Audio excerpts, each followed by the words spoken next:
Good morning, everyone. I hope you are fine. Our lecture today is An Introduction to 16th Century English Drama, Part 3.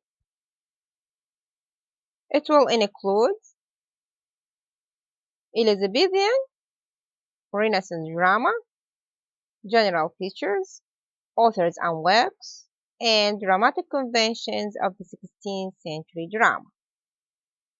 Well, Elizabethan or Renaissance drama, general features. Actually, the climax of the drama came during the Elizabethan age, when Queen Elizabeth supported the arts more than any other ruler of the time. So threats of closing the theatre due to the plague were often stopped because of her. She financially assisted some troops and theatres, and drama became the national literary manifestation of the time. The theatres were open to everybody. Moralities and interludes were still a living memory, since they had instilled a great interest in drama in people. And a new interest in classical drama had been introduced by humanism. Okay, now according to the major authors and works of Elizabethan drama, we have number one Christopher Marlowe, 1564 to 1593. He introduced important use of blank verse. He is Shakespearean's main competition and the author of Dr. Faustus' story of a man who sells his soul, in addition to Chamberlain the Great and the Jew of Malta. The second important playwright is Ben Jonson, 1572-1637. He is a master of English comedy and the author of Volbone, The Alchemist, and Every Man in His Humour. The third important playwright is William Shakespeare, 1564 to 1660. He is the greatest dramatist of all time. The characters form the center of interest in Shakespeare's play. He is unique in his use of iambic pentameter and blank verse, and the author of Romeo and Juliet, A Midsummer Night's Dream, Hamlet, King Lear, Macbeth, and many others. Moving on, now I will sum up some dramatic conventions of the 16th century English drama.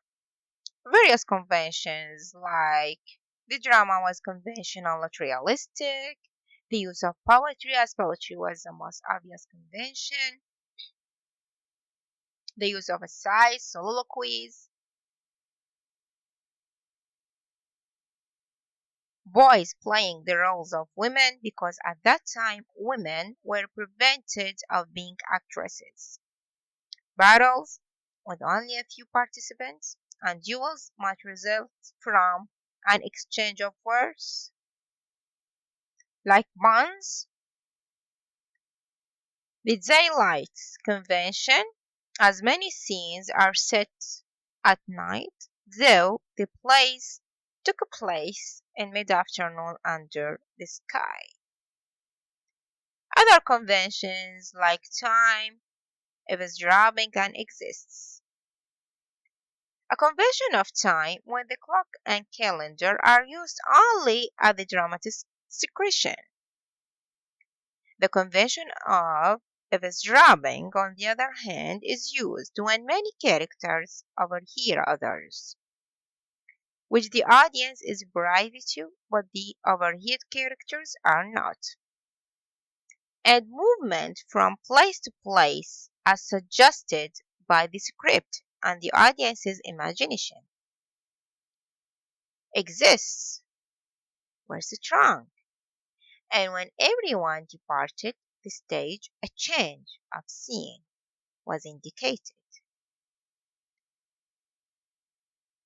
Other conventions like scenery, costumes, and dancing. There was relatively little scenery. Scenery was mostly suggestive. For example, one or two trees standing in for a whole forest. The elaborate costumes for which companies paid a great deal of money supply the color and pageantry. Minimal scenery and limited costume changes made the transitions between scenes lightning fast and kept the story moving. There was often dancing before and after the play, at times during. Moreover, conventions like classes, courtiers, and foreign countries are common in the 16th century English drama. So, a healthy proportion of Elizabethan plots revolve around the upper classes. At the top of the food chain are the king and the queen or duke and duchess. Attending these folks at court were those nobles known as courtiers. Courtiers could be wise advisors, evil villains, honorable friends, revenge seekers, and practical jokers. The plays very often take place in foreign countries, especially Italy, as in Romeo and Juliet, though Spain and ancient Greece can also serve as settings. On the other side, women, men, and comic characters have special characteristics in the 16th century English drama. While women were simply expected to be easily seduced due to natural weakness in their character, and yet there are numerous examples of saint like women who are frequently the most admirable characters in the play, men, too, could be honorable or sluttish. There is no shortage of comically self important characters. Dull witted fools, drunkards, and beggars citizens, and abused servants. These were all sources of humor. In addition to clowns, or fools, or jesters. And of course, many plays feature characters known as clowns or fools. These were, broadly speaking, characters licensed or known to be deliberately humorous. They could be officially appointed court jesters or simply servants with parts written to be wisely foolish. Such characters could be used to comment on the wisdom or lack thereof of the other characters. Actually, the clowns were the great headliners of the Elizabethan stage prior to the rise of the famed tragedies of the late 1580s. Every company had a top clown, along with tragedian. Shakespeare's company was no exception. The clowns also played many of great comic characters. More and more conventions, like the characteristics of the Elizabethan stage, the use of disguise, and keep a watch characteristics. So the Elizabethan stage had a platform which was located higher than stage level at the back of the stage, the balcony. If you will, actors could appear and speak from the balcony. Characters often would wear disguises to affect some plan or another. Also, keep a watch out for self-referential dialogue. That is to say, characters frequently compare their situations to the stage. Also, soldiers and followers have special features in the 16th century English drama. So, an employed soldier was a happy soldier. Men who made a living at arms were useful members of society only when there was a war. And once a war ended and the soldier dismissed from service, he could be expected to become a parasite, usually a beggar or, if he was lucky, the dependent of a pitying man or well. On the other hand, men and women of wealth, power, or influence would be expected to have followers. Another important characteristic of the 16th century English drama is mask, existing before Elizabethan England and also outliving it. The mask was normally performed indoors at the king or queen's court. Spoken in verse, a mask involved beautiful costumes and an intellectual element appropriate for the mostly educated upper class. Masks were allegorical stories about an event or person involving singing, acting, and dancing. Characters wore elaborate masks to hide their faces. So, other dramatic conventions of 16th century English drama, like the presentational acting style. It is generally agreed by scholars Elizabethan acting was largely presentational in style.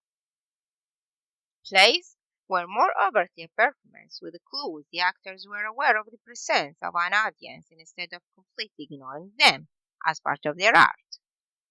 Movements and gestures were more stylized and dramatic than one might ordinarily expect in a modern naturalistic or realistic drama. Speech patterns were heightened for dramatic effects, and the use of conventions such as the aside, prologue, epilogue, and weapons directly connected characters to the audience watching. The aside, the prologue, the soliloquy, and the epilogue were all variations on a character's direct address to the audience when staged. Another important convention is dialogue. Elizabethan plays commonly consisted of dialogue that was poetic, dramatic, and heightened beyond that of the vernacular of the day. While often the lower class character's speech was somewhat colloquial, that's to say prose, upper class characters spoke stylized, rhythmic speech patterns, that is to say verse. Shakespeare took great care in composing dialogue that was sometimes blank, that's to say unrhymed, but at other times rhyming, that's to say couplets, and often using five stressed syllables in a line of dialogue called iambic pentameter. Another important convention included in the 16th century English drama is play within a play and stagecraft. This Elizabethan convention was a playwriting technique used by Shakespeare and others that involved the staging of a play inside the play itself. It was not a filmsy convention, but rather one that was used judiciously and with purpose. In terms of stagecraft, Elizabethan dramas used elaborate costumes, yet quite the opposite for scenery. Acting spaces were largely empty, that is, stay per stage, with isolated set pieces representing many of the same and minimal use of props, that is, say, a single tree equaled a forest, a throne for a king's palace.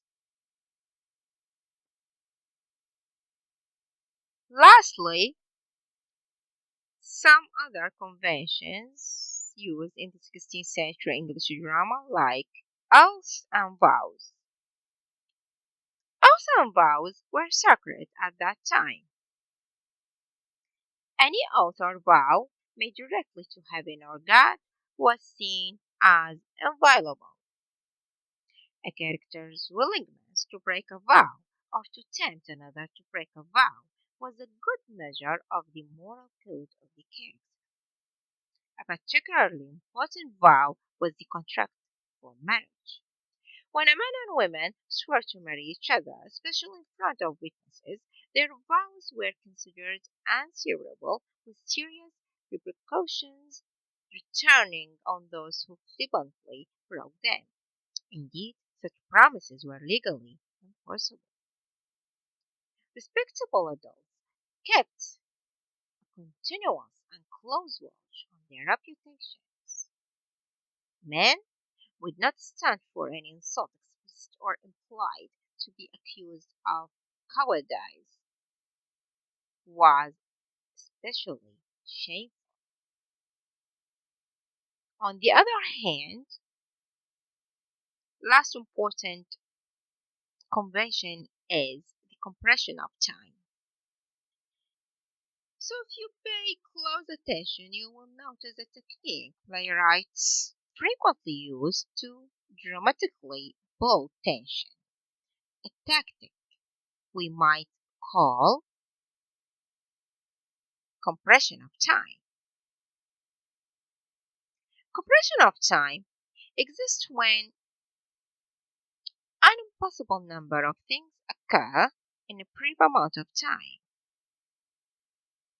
Also, when the physical traits of a character are commented on, we may assume that the role was likely written for a particular actor who had those traits.